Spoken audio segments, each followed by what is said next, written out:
Alright, so this is going to be another movie review. This one's called The Premature Burial. Another EIP Edgar Allan Poe tale, I think. Um, well, it says Roger Corman Classics. So I guess maybe it's not Edgar Allan Poe. In the previous video, I stated that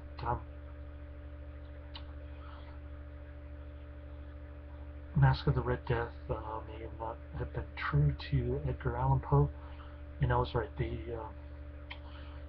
In the bonus features, Roger Corman talks about how Edgar Allan Poe's works were kind of short, like 2-3 pages, and so he would often insert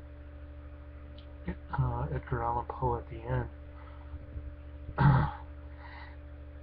with some of his writings, I guess, which made it even more confusing. But nevertheless, getting back to Premature Burial. This is a 1962 AIP release, as I said. The plot is a little bit confusing. It starts out with some dude watching a couple of grave robbers dig up a coffin, and inside is his dad, I guess, who is still alive. You can see the bloody scratches on the top of the coffin. I guess his dad was catalytic. Not sure what that is. But they explain it a lot in the movie. They say he keeps saying it's a state of looking like you're dead, but you're still alive. So I don't know how far medicine advanced in the 1840s, but or whenever this takes place, I'm not sure. But I guess it was during the invention of dynamite, whenever that was. So this rich dude, he gets scared that he's going to die the same way, being buried alive, which is kind of creepy. Alex Jones has a new video out where he talks about that. Check out Vile Monkey's channel if you don't know what I'm talking about. So that's kind of creepy. It starts right off the bat with some dude being buried alive, and the son realizing that he could share the same fate eventually. So the dude starts painting some really creepy portraits. It's kind of like Dorian Gray type portraits. And then some lady comes in, says she wants to get married to him. He said he begrudgingly says okay, and so they end up getting married. It's kind of a spooky place. It's like a gothic haunted castle, I guess. There's a crypt underneath, and there's lots of fog in the cemetery nearby, the moors they call it. There's a lot of whistling winds, howling winds, a lot of loud thunder, and you know, foggy cemetery, all the hallmarks of great 60s horror flick. Kind of reminded me of Dark Shadows, or the other AIP release, The Great Pit and the Pendulum. So this Premature Burial goes on with the dude. I guess he's a rich millionaire or something in the 1800s, not too sure. But he's scared to death of dying the same way, so he builds this cool looking mausoleum with an escape hatch coffin inside. So in case they bury him, he can always escape. There's even like a foolproof mausoleum where he can pull the string in, and then the gate opens from the inside. Or there's like an escape hatch from the top. He can pull another string and some rope, and the escape hatch on the top opens up. Or he has sticks of dynamite. I guess these are the new inventions that they talk about. dynamite. He says they're invented by Nobel. Don't know if it's the same Nobel where they get the name for the Nobel Peace Prize, but there's even a bell that he can ring from the inside so that people can hear him. Um, and there's a glass of poison, so if all else fails, he drinks the poison. Um, so his wife doesn't like this mausoleum because he's always cooped up in there painting really bizarre pictures of hell. I mean, it's even worse than Rodin's sculptures at Stanford. Um, so that was cool. She tells him to burn it down and forget about it because it's bugging him and causing him to be scared all the time. And he's always cooped up in there rather than spending time with her.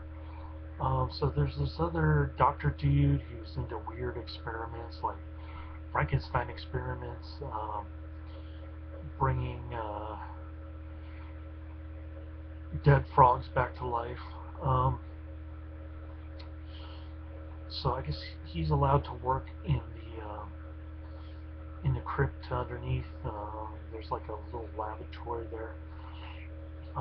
So all of this is really cool. I've dug the scenery in this and the little plot twists. I couldn't really figure out what was going on in the story until the very end. So anyway, as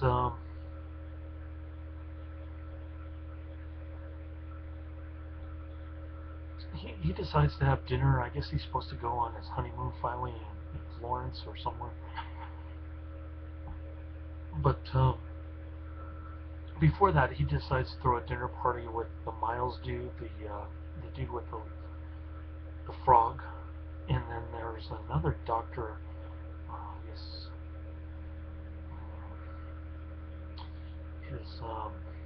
his father-in-law. He's there. His sister is there, and of course his wife is there. Um, so after dinner, there's like a cat who gets stuck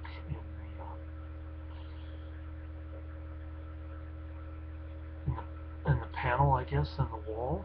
There's like a secret panel in the wall where the cat gets stuck, and he hears the cat meowing, and he gets all freaked out again. So the Miles dude, frog doctor, he says, all right, we're going to sell this all once and for all. We're going to go inside the crypt and take a look and see if your father was really buried alive or what happened. So they open up the crypt, and there's a skeleton. Um, so the millionaire dude, the dude with the fear of being buried alive, he passes out, I guess. They think it's a heart attack, and he's really in a catatonic state. Still alive, but not really showing any vital signs, I guess. So they bury him alive. They fulfill his worst fear. He's still alive, but then the two grave robbers come back, dig him up, and it's weird because the doctor wants to conduct those electroshock therapy experiments on his dead body. But he kills the two grave robbers. He kills the doctor with his own electroshock therapy machine, and one that goes bzz, bzz, with a little blue electricity charge running up. You've seen that in Dr. X, the 1930s horror flick, the great flick. So there's that kind of machine there. He goes back to the house and he sees the Miles dude and the lady flirting. He kind of after Miles leaves the room, he kind of sneaks in and his wife faints She's shocked to see him because she thought he was dead.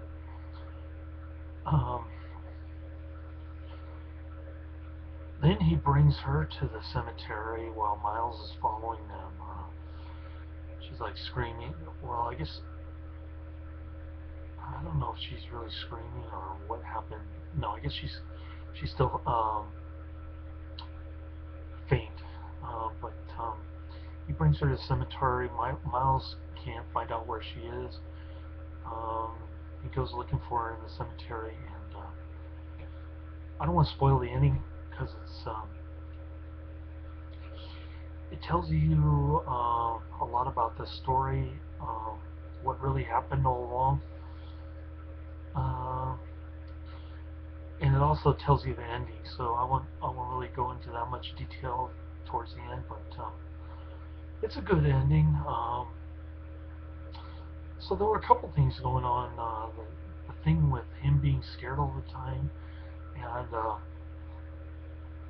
and also the old doctor dude who wants to use his dead body for experiments. I guess that's what he wanted to do with his dad too. I'm not sure what happened with his dad's body, but anyway, great movie. I enjoyed it. I gave it 5 stars on Netflix. I thought a lot of people thought Mass of the Red Death was better than this one, but this is a double-sided disc. Mass of the Red Death is on side A. The Premature Burial is side B. And I actually like this one better. I was in the minority. There's another person who liked this one better on Netflix too. So there's that. And I said enough about this movie. I think I've gone over 12 minutes. So cool. I'm gonna watch Blood Feast 2, All You Can Eat now. That's the next one on my Netflix disc that I received today. So cool. I'm enjoying watching Netflix. Semi-unemployed. I'm looking for work. Kind of on last month of workers' comp disability. I had a broken foot since February, but now it's completely healed. I'm wearing this orthopedic insole, so I'm trying to enjoy Netflix as much as I can while searching for work and hanging out with my 2-year-old son who's just waking up now. So that's a little bit about me. I'm going to end it now. I'm not going to bore you to death. But this is a really cool movie. I enjoyed it. I love movies from the 60s like this, especially horror flicks. Laters.